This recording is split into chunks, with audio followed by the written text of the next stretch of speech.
kita dah buat pasal first derivative test di mana kita hanya guna pada first derivative dan kita akan check sign dia. Kalau dia positif, so dia naik. Kemudian kalau dia turun, negatif, so naik menurun, so itu adalah maksimum.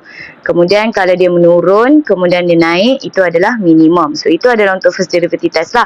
Okay, so sekarang kita nak pergi kepada second derivative test. So the second derivative test, one of the application of the second derivative is in finding maximum and minimum values of a function. So dia bagi tahulah salah satu aplikasi untuk kita guna second derivative test adalah untuk kita cari maximum dan juga minimum values of a function. Okay. So suppose f double prime x is continuous on an open interval that contains c. So if f double prime x greater than 0, then fx has a relative minimum at x equals to c. If f double prime x less than 0, then fx has a relative maximum at x equals to c. And if f prime x equals to 0 and f prime x equals to 0, the test fails. It is inconclusive. Thus, we must use the first derivative test. Okay.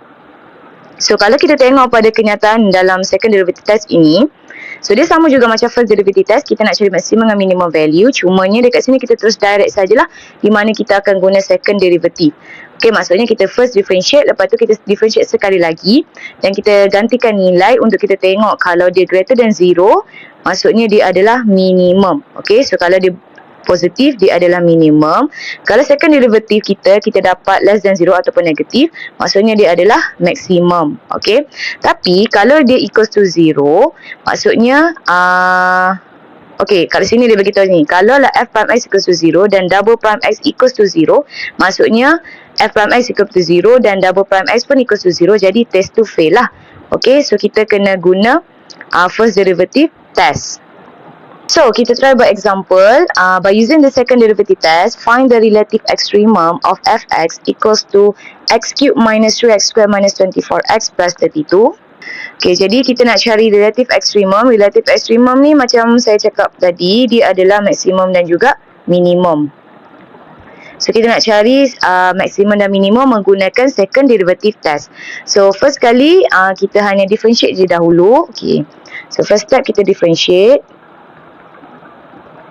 So, differentiate x cube, so kita dapat 3x squared. Differentiate negatif 3x squared, so kita dapat negatif 6x. Differentiate negatif 24x, kita dapat negatif 24. Differentiate 32, kita dapat 0. Okay. Kemudian, kita kena equals to 0 untuk dapatkan nilai x. So, kita nak dapatkan critical point dia dahululah. Okay. So, kita ada 3x squared tolak 6x tolak 24 equals to 0. Divide everything dengan 3. So, we got x squared minus 2x minus 8 equals to 0. Kemudian factorize. So, kita dapat sini x, 4 and 2. So, we got negative 4 plus 2. So, we got x squared minus 4 plus 2 negative 2 minus 8. Okay, ngam. Okay, kemudian kita dapat sini x sama dengan negative 2 dan juga x sama dengan 4 lah. Okay. So, bila kita dah dapat nilai x itu, okay, kita kena cari pula untuk second derivative di mana kita nak check by using second derivative test dia punya tu maximum ataupun minimum. Okay, jadi third step kita adalah cari second differentiate. So, kita differentiate sekali lagi. So, differentiate 3x squared, so kita dapat 6x. Differentiate negatif 6x, so kita dapat negatif 6. Differentiate negatif 24, so kita dapat kosong lah. Okay. So, now, untuk yang second differentiate ni, kita hanya nak check sahaja dia ni, x kita, negatif 2 ni, dia adalah maksimum ataupun dia minimum. So, apa yang kita buat, untuk step yang keempat kita nak check. So, kita check bila x sama dengan negatif 2, kita gantikan x sama dengan negatif 2 ni ke dalam 6x minus 6. So, just tekan je kalkulator. So, kita dapat sini adalah negatif 18. So, kita nampak dia adalah less than 0. So, kalau dia less than 0, dia adalah maximum. So, kita letak sini adalah maximum. Okay, so dekat sini kita hanya nak tengok dia adalah less than 0. Dan apa yang kita buat, dia adalah maximum lah. Okay. So, kena ada sign itulah. Okey. Kemudian kita gantikan pula bila x sama dengan 4. So masukkan ke dalam 6x minus 6. So kita tekan kalkulator.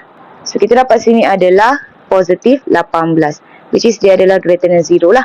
Okay, so dekat sini yang paling penting kita kena tunjuk simbol ni lah, greater than 0 ataupun less than 0. So kalau dia greater than 0, dia adalah minimum. Okay, so ini memang yang awak kena tulis lah dekat dalam exam bila kita nak check second derivative test. So ini adalah second derivative test. Kalau first derivative test kita nampak macam difficult sikit sebab kita buat table. Untuk second derivative test kita hanya masukkan ke dalam second differentiate sahaja. Okey. Lepas tu kita nak cari point. Okey. So kita gantikan x kita sama dengan negatif 2 ke dalam fx kita. So step yang kelima adalah bila x sama dengan negatif 2, kita gantikan ke dalam fx. So fx kita x cube, so negatif 2 cube tolak 3 darab negatif 2 squared tolak 24 darab negatif 2 tambah 32. So jelaskan je kalkulator. So kita dapat sini adalah 60. Okay, kemudian kita gantikan pula untuk x sama dengan 4.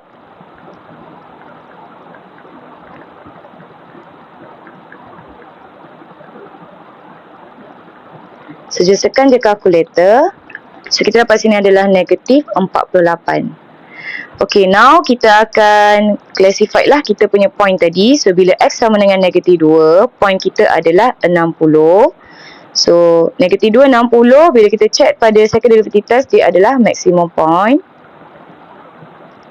So kalau kita ada point 4 dan negatif 48, so point ini pada second derivative test dia adalah minimum lah. Okay, so ini adalah point yang maksimum dan juga minimum untuk kita punya function x cube tolak 3x squared tolak 24x tambah 32. So kita guna second derivative test untuk kita check maksimum dan juga minimumnya. Okay.